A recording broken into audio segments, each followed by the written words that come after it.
بسم اللہ الرحمن الرحیم۔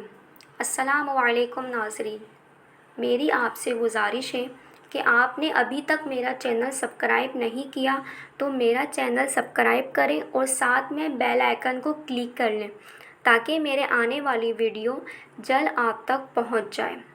دل اور زبان۔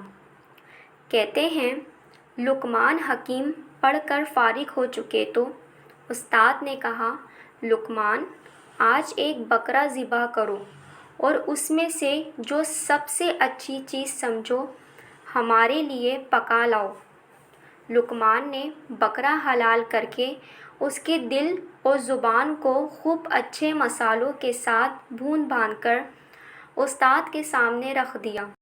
استاد نے چکھا تو تعریف کر کے کہا، لقمان آج تم آدھے پاس ہو گئے۔ دوسرے دن استاد نے فرمایا، آج پھر ایک بکرا ذبح کرو اور اس میں جو سب سے بری چیز پاؤ وہ ہمارے لیے تیار کر لاؤ۔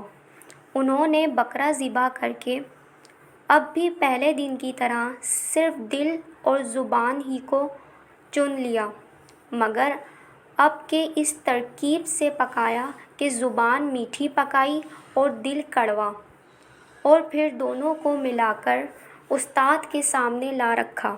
استاد نے چکھا تو بد مزہ پا کر پوچھا، لقمان آج کیا پکا لائے؟ لقمان نے عرض کی، حضور وہی دل اور زبان جو آپس میں موافق نہیں۔ استاد نے فرمایا، جاؤ اب تم بالکل پاس ہو گئے۔ حکیم لقمان نے دونوں دفعہ کیسی اچھی چیز چنی۔ سچ مچ ایک جیسے دل اور زبان سے بڑھ کر کوئی نعمت لطیف اور لذیذ نہیں، اور نہ ایک دوسرے سے مخالف۔ دل اور زبان سے زیادہ کوئی چیز بری اور بد مزہ ہے۔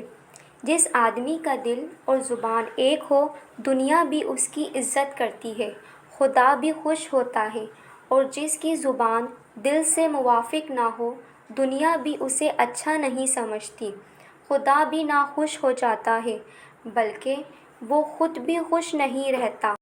ناظرین، آپ کو میری یہ ویڈیو کیسی لگی مجھے کمنٹس میں بتائیں، اور میری اس ویڈیو کو لائک کریں، کمنٹس کریں اینڈ شیئر کریں۔ اللہ حافظ۔